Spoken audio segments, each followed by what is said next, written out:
InsyaAllah ta'ala, jika Allah mengizinkan, mulai malam ini kita akan bahas satu kitab lebih tepatnya, yang ditulis atas permintaan seorang qadi, atas permintaan seorang hakim di negeri Wasit di Moskow, dan nama daerah tersebut untuk menghormati sang peminta tersebut. Syekhul Islam menamakan kitabnya dengan Aqidah Wasitiyah, diambil dari nama tempat Wasit. Ada yang diambil dari nama orang, Tohawi, Aqidah Tohawiyah. Itu sekedar nama kitab, ya.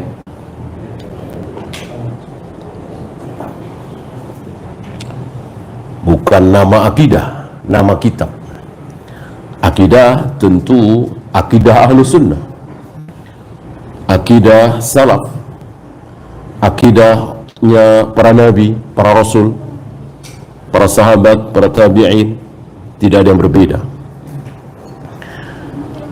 Jadi jangan salah faham, akidah wasitiyah berarti nama akidahnya wasitiyah. Bukan, itu nama kitab, bukan nama akidah.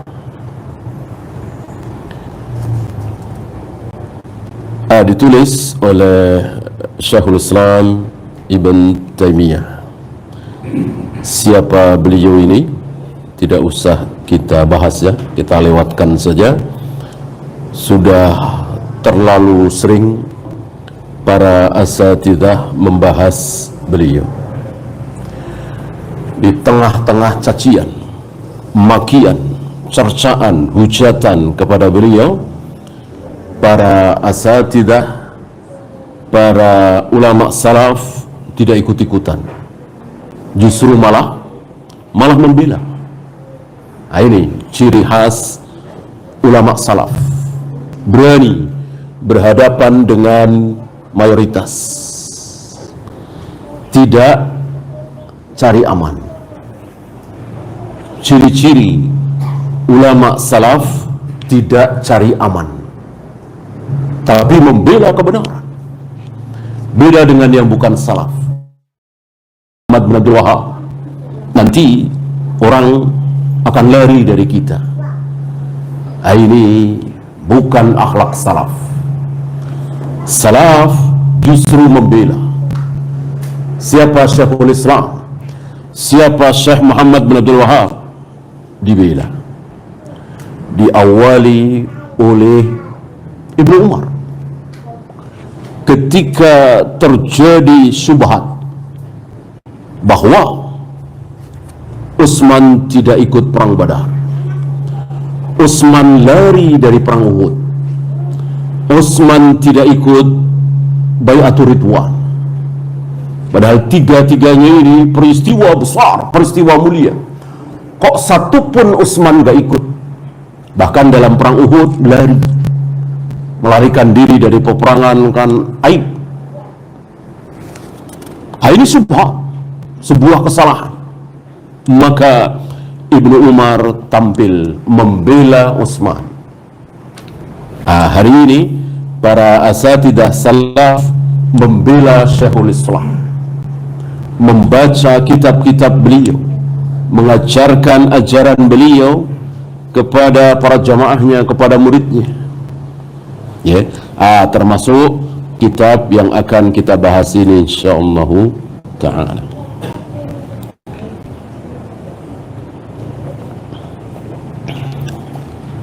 Saya ambilkan syarah dari Syekh Utsaimin. Siapa Syekh Utsaimin juga kita lewatkan lewatkan saja. Barangkali sedikit tentang beliau yang menarik. Kita tidak bahas beliau lahir di mana, guru-gurunya siapa, murid-muridnya siapa, dan seterusnya dan seterusnya. Keutamaan beliau luar biasa. Salah satu yang menarik barangkali, beliau bersama puluhan tulab, murid, duduk di majlis gurunya, Syekh Abdurrahman Sa'di, Syekh Sa'di. Hampir 100 mereka, ya, membahas tentang usul fikih. Hampir 100-an, mungkin 90 sekian. Berapa hari? Tinggal kira-kira 85-an, ya. Beberapa hari lagi berkurang, tinggal kira-kira 70. Terus ganti hari, ganti bulan, terus berkurang lagi, sampai tinggal beliau seorang diri, Syekh Utsaimin, ya. Karena pelajarannya berat tentang usul, ya. Kalau pelajaran tentang akidah, pelajaran tentang fikih barangkali, ya, menarik. Ini sepertinya kurang menarik dan berat, maka tinggal beliau seorang diri. Lainnya tidak lulus. Nah, Syekh Utsaimin terpengaruh oleh gurunya tadi, tidak terpengaruh dengan madhab, berani menentang dan berbeda dengan madhabnya. Sementara mayoritasnya kan tidak seperti itu, ya. Kita saksikan sampai hari ini kan tidak kita dengar orang alim di sana membahas bagaimana, walaupun beliau ta'zim, sangat memuliakan Syekhul Islam, tetapi ya tidak harus semuanya sama. Dari alif sampai ya, dari takbir sampai salam, semuanya harus sama? Tidak. Di sini sebelum kita bahas kitab ini, ada baiknya kita lihat 7 perbedaan, ya. Yang pertama,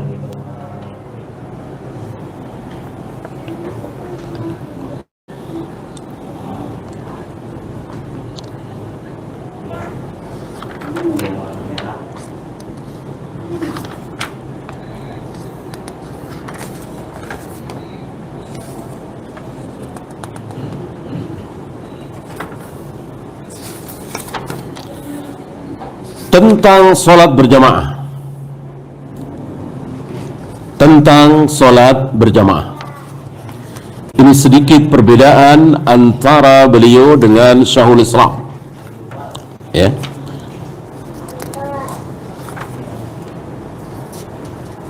Apa pendapat Syekhul Islam tentang solat berjamaah? Yara Syekhul Islam Ibn Taymiyah anna al-jama'ata syartun li sihhatis salah. Syekhul Islam Ibn Taymiyah berpendapat bahwa solat berjamaah adalah syarat sahnya solat. Berarti kalau seseorang tidak solat berjamaah, duhur misalnya, padahal dengar azan, dekat dengan masjid, terjangkau dengan jalan kaki, bukan dengan naik motor, bukan dengan naik mobil, dengan jalan kaki terjangkau. Kalau terjangkau harus dengan naik motor, dengan harus naik mobil, tidak, ya. Ini terjangkau dengan jalan kaki, mungkin 30 meter, mungkin 20 meter, azan terdengar, tidak hujan, tidak safar, tidak sakit. Kok sengaja sholat duhur di rumah? Tidak sah sholatnya. Kata siapa? Kata Syekhul Islam, ya. Barangkali beliau berangkat dari sabda Nabi alaihi salatu wassalam tentang ucapan beliau, tidak ada salat, la salata lahu illa min udhrin, man sami'an nida falam ya'ti barang siapa yang mendengar suara azan dan dia tidak datang untuk sholat berjamaah di masjid tersebut, fala salata lahu, maka tidak ada sholat baginya kecuali jika dia terkena udzur. Udzur apa? Tadi sakit, hujan. Hujan di sini bisa dikiaskan, ya. Tidak hujan tapi banjir, termasuk, ya. Nggak hujan tapi tergenang di atas rumah kita, di depan rumah kita, komplek kita, ya, bisa, ya. Atau ada sesuatu, jalannya begitu licin, habis longsor, membahayakan. Atau masyakoh lain, macet misalnya.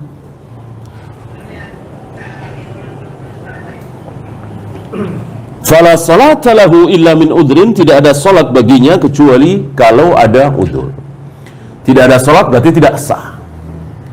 Ini pendapat Syekhul Islam. Apakah Syekh Utsaimin mengikuti begitu saja pendapat Syekhul Islam? Tidak. Wa yara syekhuna annaha wajibatun. Adapun Syekh kita ini, Syekh Utsaimin, berpendapat bahwa salat berjamaah itu sekedar wajib. Antum harus bisa membedakan antara wajib dengan sah. Berbeda. Seperti menunjuk dengan jari ketika tasyahud, wajib apa tidak? Jelas wajib. Kenapa wajib? Nabi perintahkan. Ya, Nabi perintahkan. Nabi mengatakan, "Sallu kama ra'aitumuni usolli." Salatlah kalian persis seperti caraku salat. Salah satu caraku salat, salah satu cara Nabi salat itu menunjuk dengan jari saat tasyahud. Berarti wajib mengikuti beliau, yaitu menunjuk dengan jari. Apakah menjadi syarat sah salat? Tidak. Apakah ketika kita tidak menunjuk jari berdosa? Jelas berdosa. Meninggalkan kewajiban kan dosa. Apakah tidak sah? Jawabnya sah. Sah. Kenapa? Karena menunjuk jari bukan syarat sahnya sholat. Syarat sahnya sholat apa? Menutup aurat, berwudu, bebas dari hadas besar, menghadap kiblat, dan seterusnya dan seterusnya. Pakaiannya tidak terkena najis, tempatnya juga bebas dari najis. Itu syarat sahnya sholat, ya? Bukan kewajiban di dalam sholat. Kalau kewajiban di dalam sholat harus kita laksanakan, tapi seandainya tidak kita laksanakan, berdosa kita, namanya meninggalkan kewajiban kan dosa, tapi tetap sah sholatnya, ya. Apakah beliau punya dalil dalam hal ini? Jelas punya, ya. Syekhul Islam ada dalil tadi. Beliau punya dalil, iya. Di antaranya salatul jama'ati afdalu min salatil fadhi. Salat berjamaah itu lebih utama, lebih afdal dari salat sendiri munfarid. Berapa keutamaannya? 27 derajat. 27 derajat. Seandainya salat sendiri itu tidak sah, maka tidak ada satupun derajat. Masa nggak sah ada derajatnya? Yang ada dosa karena meninggalkan kewajiban. Tidak sholat, tidak sah. Tapi Nabi katakan ada keutamaannya satu, ya. Maka dari hadis ini saja, walaupun tidak, seandainya tetap sah, seandainya tidak wajib, tetap kita merasa rugi untuk sengaja sholat sendiri, ya. Sering saya contohkan, misalnya antum bekerja di satu perusahaan, kerjanya gampang, cuman ngetik misalnya, lihat tulisan diketik misalnya. Berapa gajinya? 1 juta. 1 juta. Ada yang nawarin antum, mau nggak pindah kerja di kantor saya, kerjanya sama, ngetik. Cuman ngetik. Berapa gajinya? 27 juta. Ya. Kira-kira antum pakai mikir nggak? Ya, insya Allah nggak pakai mikir. Ya, nggak mungkin. Ntar dulu ya, istikharah dulu ya. Saya kira nggak mungkin. Ya, ntar dulu ya, pikir-pikir. Saya kira nggak mungkin. Ya, langsung ya. Ya, kalau perlu hari ini juga pindah kerja. Nah, begitu kira-kira. Ya, apa bedanya sholat subuh kita di rumah dengan di masjid? Sama rakaatnya, rukuk sujudnya. Sholat zuhur kita di rumah dengan di masjid tidak ada bedanya. Tapi yang ini 1, yang ini 27 pakai mikir-mikir. Saya kira bodoh sekali. Kalau kita sengaja sholat di rumah itu saja. Seandainya tidak wajib, apalagi di dua-duanya berpendapat wajib. Bedanya cuma mengatakan yang satu sah, yang satu tidak sah. Kalau sholat berjamaah sah, kalau tidak sholat berjamaah tidak sah. Ya.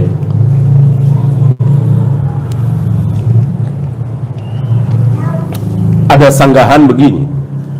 Oh, mungkin yang 1 derajat itu, ini yang bermadhab dengan madhabnya Syekhul Islam ya.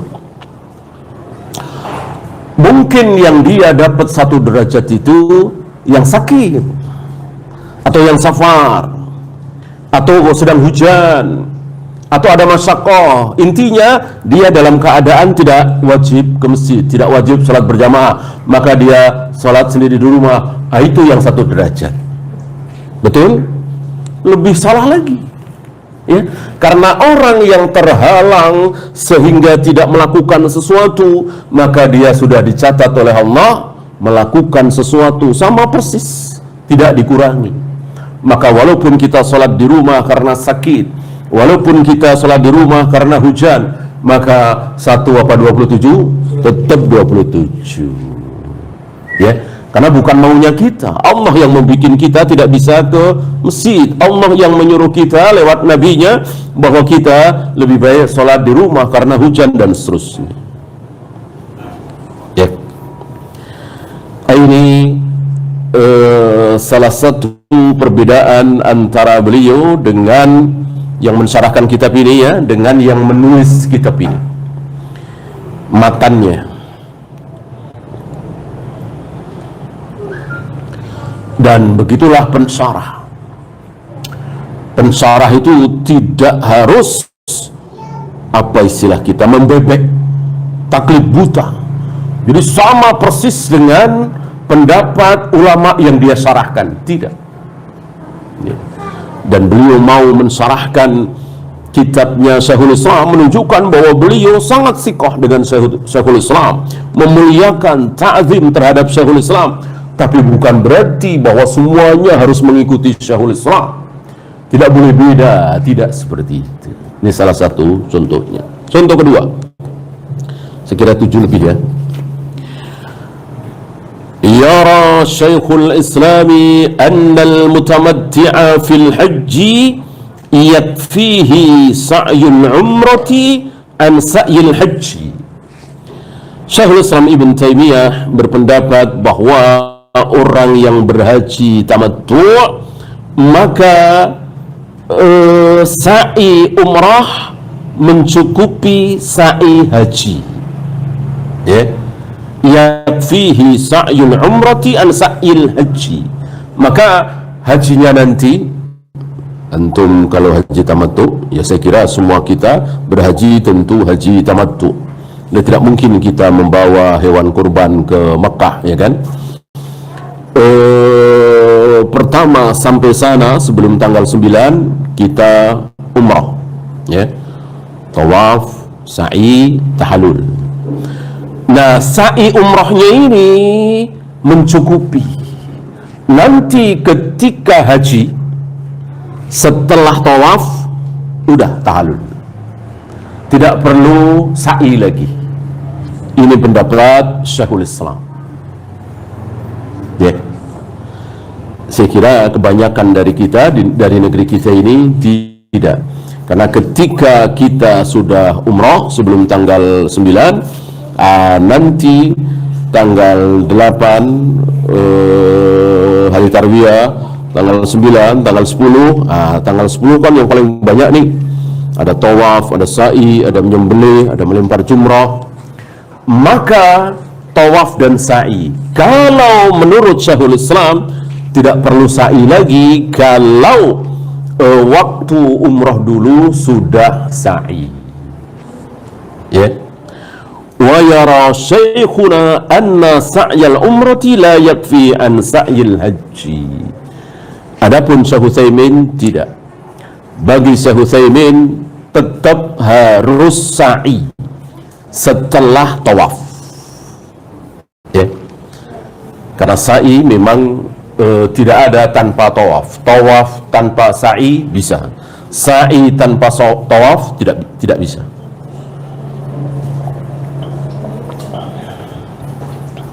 Saya kira antum belum pernah ya, dan antum tidak akan menjumpai orang sa'i tanpa tawaf.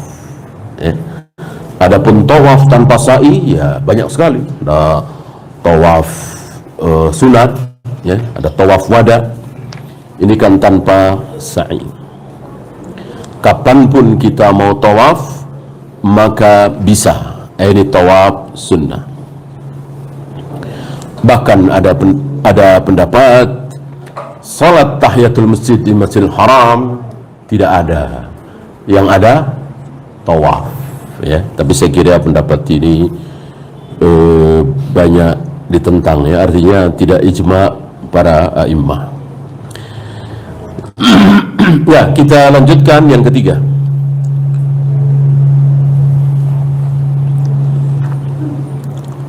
Yara Syekhul Islami jawaza safaril mar'ati bila mahramin ma'al amni.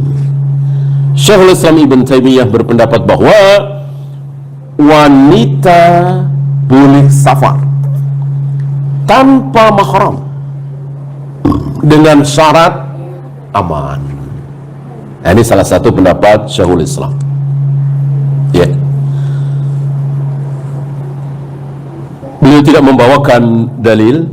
Mungkin beliau berdalil dengan seorang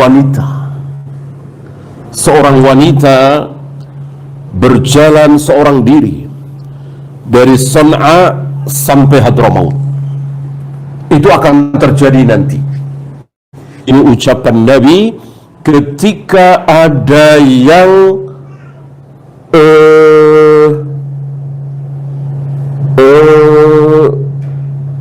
mengkritik beliau. Kenapa beliau diam saja? Kenapa beliau tenang-tenang saja? Kenapa beliau tidak berdoa kepada Allah? Padahal Ammar disiksa. Bapaknya Ammar yaitu Yasir disiksa sampai mati. Sumayyah ibunya Ammar disiksa juga sampai mati. Bilal habis-habisan.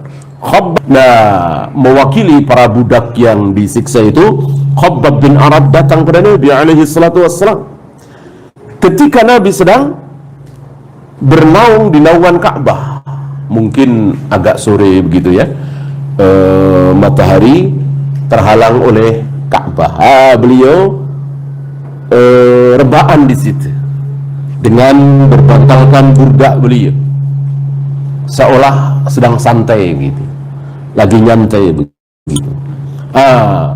Diprotes ini oleh Khabbab bin Arad, ala tad'u lana, ala tastansiru lana.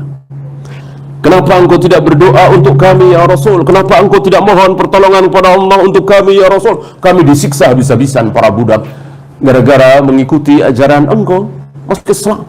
Kenapa engkau tidak mohon agar pertolongan Allah segera turun? Ya.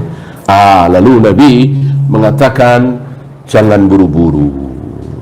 Jangan buru-buru. Memang kita harus melewati masa-masa seperti ini. Ini belum ada apa-apanya. Dulu digambarkan oleh Nabi, gara-gara masuk Islam, gara-gara mengikuti nabinya, ada yang dibelah kepalanya menjadi dua,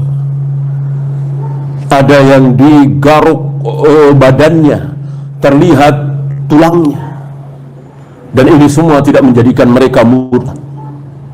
Wallahi, demi Allah, la yutimmannallahu hadzal amr, demi Allah, kelak Allah akan menyempurnakan amr yang dimaksud Islam. Allah akan memenangkan Islam ini, kaum muslimin akan menang hingga dunia ini aman karena dipimpin oleh muslim, kaum muslimin. Dunia ini dijamin aman tentram ketika yang berkuasa kaum muslimin.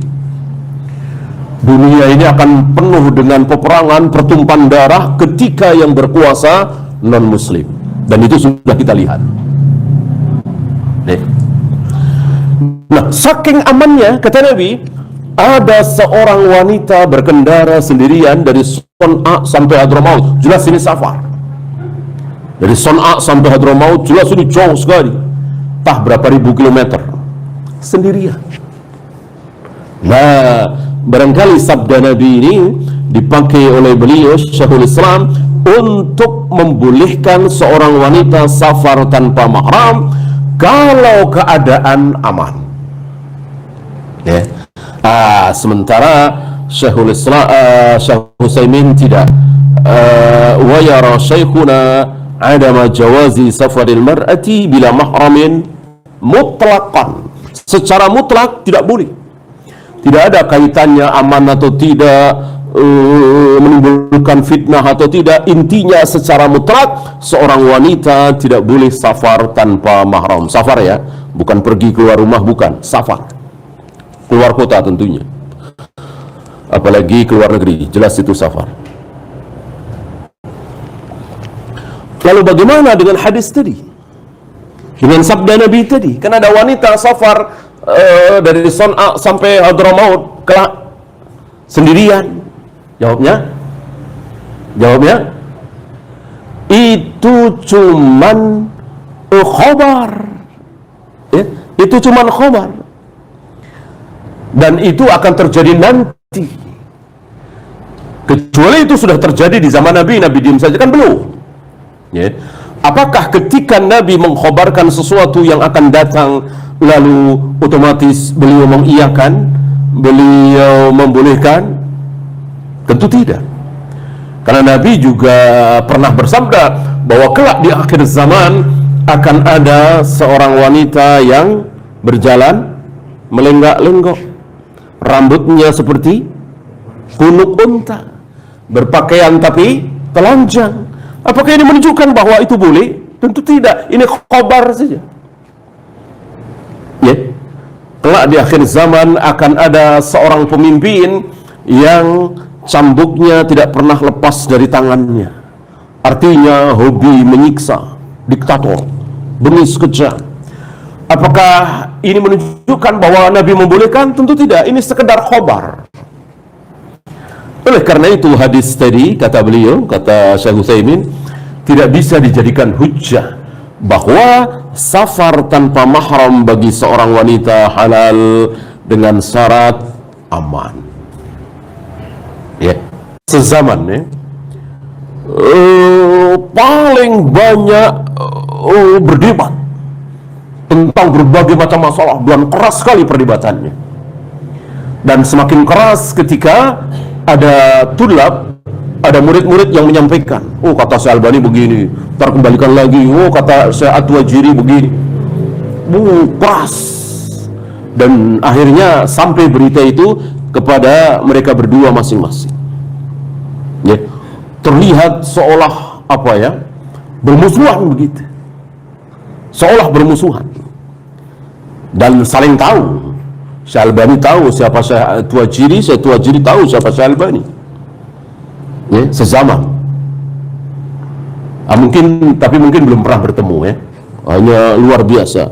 Karena dua-duanya murid kedua-duanya sama, ya, kesana kemari begitu. Karena sama-sama Ahlus Sunnah, sama-sama salaf. Ya.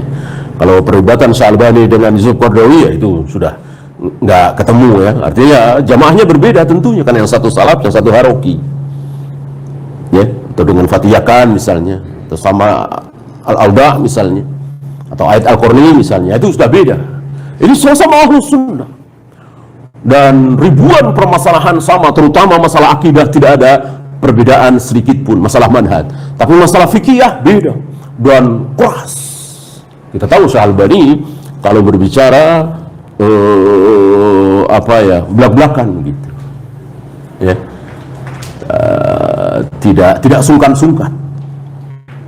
Maka ketika beliau pernah nyetir mobil dan cukup ngebut, ya, disampaikan oleh sebelahnya, mungkin muridnya ya, menyampaikan, kata Syekh bin Baz, haram ngebut gitu.